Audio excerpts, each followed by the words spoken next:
Hi class. So here is a lesson on linear equations involving word problems. The different types of word problems that you'll see in this unit. So I kind of broke it down to the different kinds. The first one I wanted to show you was the slope-intercept form.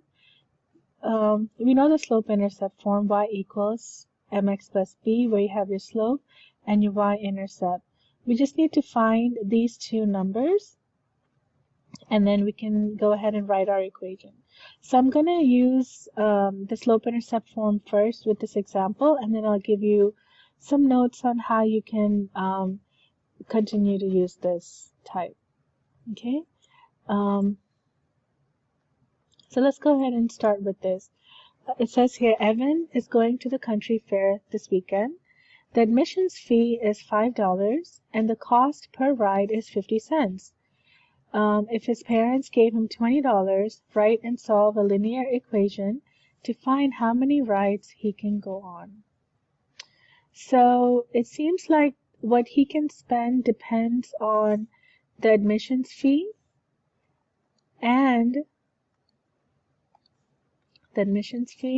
and also 50 cents, right? That's how much he's spending. So one of them is the slope and one of them is the y-intercept. So the slope, we think about that as the rate of change, meaning the 50 cents won't stay at 50 cents, right? It depends on how many rides that Evan is riding. If he rides one ride, it's 50 cents. If it's two rides, it's $1, and so on. Okay, so that's why we call that the rate of change. So I'm going to go ahead and write the slope here. I'll just write m equals 50 cents. I'm going to write 50 cents like this because it's like half $1, right? And then my y-intercept is $5. The reason it's 5 is because it doesn't change. You got to pay $5 flat fee to get in. So that's my y-intercept. And then this is 50 cents per ride. I'm going to use X to represent the number of rides. So with that, I can go ahead and write my equation. So you have y equals 0.5 X plus the $5 fee to get in. So, and then the rest of the problem says if you were given $20, so this equation right here is to give me the total cost. So depending on how many rides, I can plug it in here and I can see how much I will end up spending. But since Evan only has $20 to spend, that's the total that he can spend. Depending on that, we can see how many rides he can ride. We can go ahead and solve this equation. We're going to subtract 5 on both sides, so that's 15. And then divide both sides by 0.5 to get x equals. So that would be 15 divided by 0.5, 50 cents. It's going to be 30.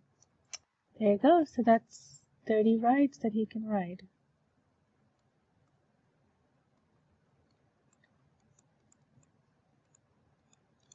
Okay, let's try another problem.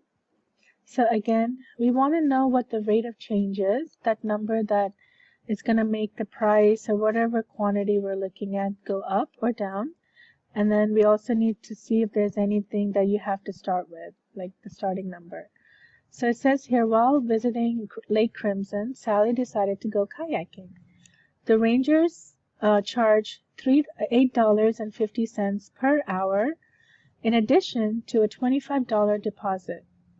So it seems like she initially has to pay $25 for the kayak, and then depending on how many hours she's kayaking, she has to pay $8.50. So I'm going to say $8.5 times the number of hours. So X here will represent the number of hours. So the total cost, so for her to go kayaking, will be $8.50 times however many hours she's kayaking, plus the $25 fee, the deposit fee. The problem says if she rented, the rest of the problem says if she rented the kayak from 11:30 a.m. to 2:30 p.m. So that's what, 11:30, 12:30, 1:30, 2:30. That's 3 hours. So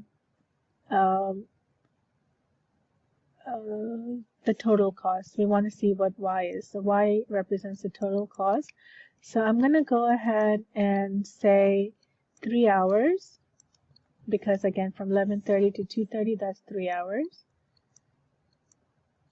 And then so that will end up being, let me pull up my calculator, 8.5 times 3 plus 25. That's $50.50. That's how much she will end up paying for kayaking on the river for 3 hours. Okay, if she did it for 4 hours, the price will go up. If she did like less than 3 hours, the price would go down. Okay, so before I do the rest of the problems, I just want to make a note here that when you are given a rate of change, and usually for the rate of change, I always look for, me personally, I look for this word per, cost per ride, or charge per hour. This tells me that's going to be the rate of change. Okay, so when you're given a rate of change and a initial amount, or we can call that a starting point. Okay, so whenever you're given this type of information, you can go ahead and use the slope-intercept form, because you have these two numbers and then you have your equation. I'm just going to do these two problems real quick, and then I'll show you the next type of problems. Alex bought a new truck for $42,935.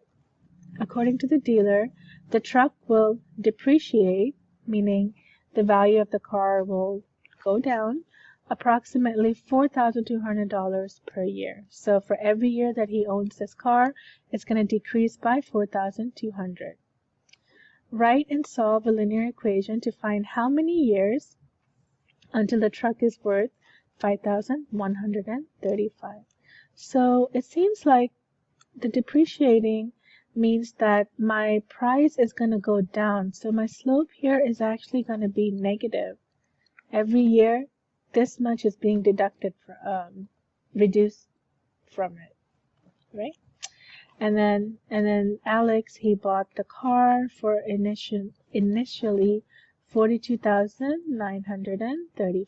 So there's my equation that I can write. So you have your value of the car here, y, will be 4,200 times the number of years that you own it, plus your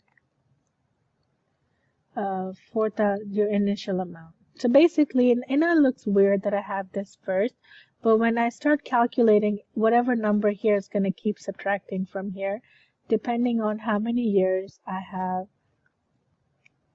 they have the car. So I want to see my value will be, when my value will be at 5,135. So that's where I'm going to plug that in for y, and then I'm going to solve for x.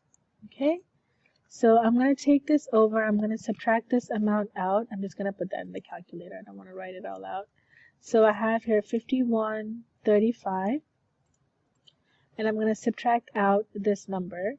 Just move it over, 42,935.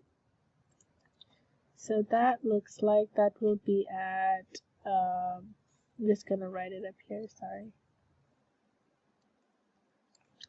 Negative 37,800 equals negative 42x. And then I'm going to divide out the negative 4,200. So divide by negative 4,200, 9. So which means that x is equal to 9.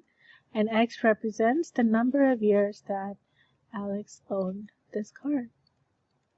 So after 9 years, the value of the car will be at $5,135. Number 4, if you buy a car wash at a gas station for $6, the cost per gallon is $2.35. Okay, if you have $40, write an equation and solve and see the number of gallons you can afford. All right, well, let's see. My slope here is going to be cost per gallon, so that sounds like the slope. So for every gallon, I'm paying $2.35, and so for the car wash, my constant is at $6. So I'll go ahead and write my equation. Y equals $2.35 times the number of gallons plus the $6 that you're paying for the car wash. Well, we have $40 to pay to use, so I'm going to put that in for Y. And then I'm going to go ahead and solve. I don't need to write the 2 zeros. I'm going to go ahead and subtract the 6 here. So 40 minus 6, that's 34. And then divide by $2.35. So 34 divided by $2.35. That's about, looks like 14 gallons, 14 and a half gallons. 14.5 gallons of gas.